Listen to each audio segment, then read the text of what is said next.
ինչ մեսիջներ տեսակ նրա հայտարարությունում, ինչ էր սա նշանակում, արդյոք նշանակում էր, որ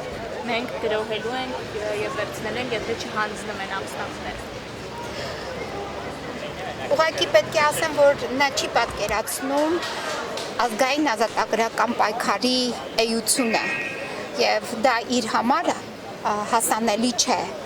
Եվ եթե դու չես պատկերացնում էությունը, ապա դու կարող ես հանդես գալ նման հայտարարություններով, բայց դա չի նշանակում, որ այդ հայտարարությունները արդյունավետ են, եւ դա չի նշանակում, որ այդպիսի հայտարարություններով կարող է լուծվի խնդիրը։ Խնդրի լուծումը ենթադրում է միայն եւ միայն առաջի հերթին իր հրաժարականը։ Մենք այլ տարբերակ խնդիրի լուծման չունենք, որովհետեւ այսօր մեր փաստորեն ներքին թշնամին ինքն է մարմնավորում։ Մենք ունենք այսօր ներքին թշնամի, որով պայմանավորված է մեր հաջողությունները ապագա, այսինքն նրան հաղթելով է պայմանավորված մեր ապագա հաջողությունները։ Իսկ հաղթանակը, որպեսզի տեղի ունենա, ամենալավագույն տարբերակով, որ իր համար էր լավագույնը լինի տարբերակը, դա այն է, որ ինքը պետք է հանձնվի։ Միակ տարբերակը իր հանձնումն է, այլ տարբերակ մեզ նա չի թողել։ Բայց նրա ուղերձում ուրիշ, այսինքն ավելի վստահություն նկատեցիք, որ ինքը վստահ է, որ իր ուզածին է հասնել։ Ես չեմ կարծում, որ ինքը վստահ է, եթե վստահ լիներ, ապա այս իրավիճակը չէր ստեղծվի եւ ժողովուրդը չէր դիմի իր վերջի միջոցի ապստամբությանը, սա մեր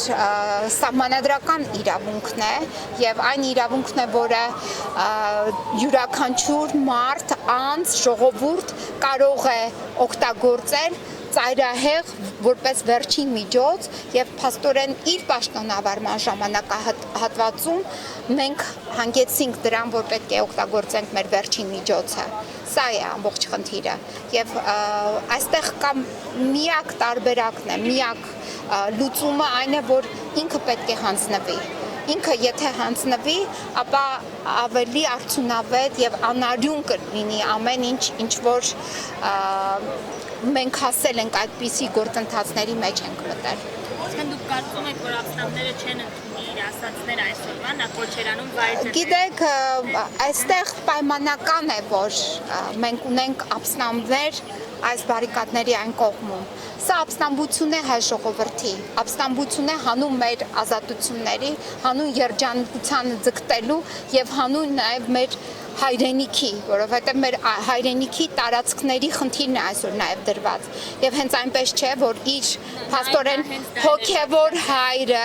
Լևոն Տեր-Պետրոսյանը ակնարկում է այդ մասին, խոսում է նաև հայտարարության մեջ հենց այդ մասին եւ այսօր մենք ապստամբում ենք հողերի մեր հայրենի տարածքների, հայրենի բնորանի չհանձնելու դեմ։ Այսօր մենք ապստամբում ենք, որպեսզի հայ մանուկը ծնվի Հայաստանում, այլ ոչ թե օտար երկրներում եւ փոխի իր մայրենի լեզուն, դառնա օտար։ Մենք այսօր ապստամբում ենք, որովհետեւ հասկանում ենք, որ ամբողջ աշխարհաքաղաքական կարգը փոխվում է եւ մեր առջեւ դրված է մեր հայ լինելու, պետականություն ունենալու հնարավորությունից օգտվելը կամ չօգտվելը։ Այդ դրա համար ենք ապստամբում։ Օրինակ չեք համարում, որ Լևոն Տեր-Պետրոսյանը խոսեց միայն Սերժ Սարգսյանից հետո, ինչքանով էին սրանք իրար կապված։ Չէ, սրանք տարօրինակ չեն, նրանք դա իր զավակներն են, ես բազմիցս եմ արդեն այդ մասին խոսել, եւ իր զավակի փաստորեն թիկունքը պահելու համար նա այդ հայտարարությունը նաեւ արեց։ Եվ նա իհարկե շատ վտանգավոր բնույթի հայտարարություն է անում, եւ շատ վտանգավոր է, որ նաեւ ինքը եւ նաեւ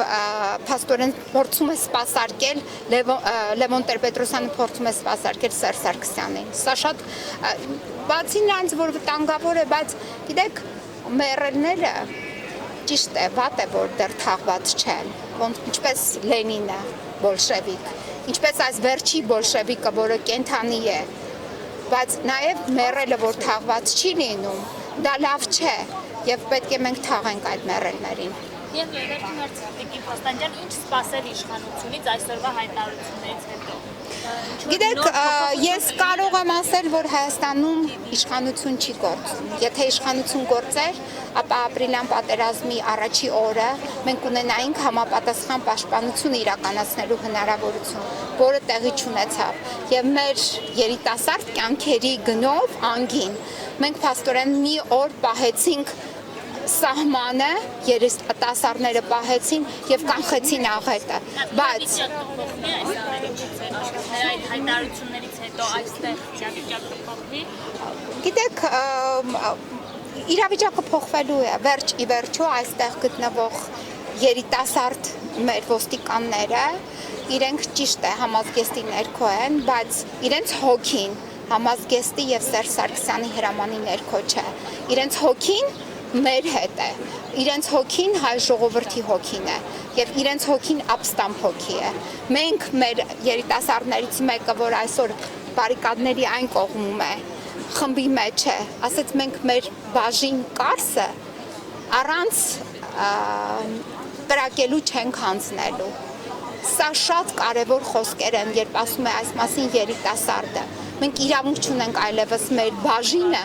առանց կրակոցի, առանց պաշտպանության հանձնելու։ Եվ շատ շնորհակալ եմ։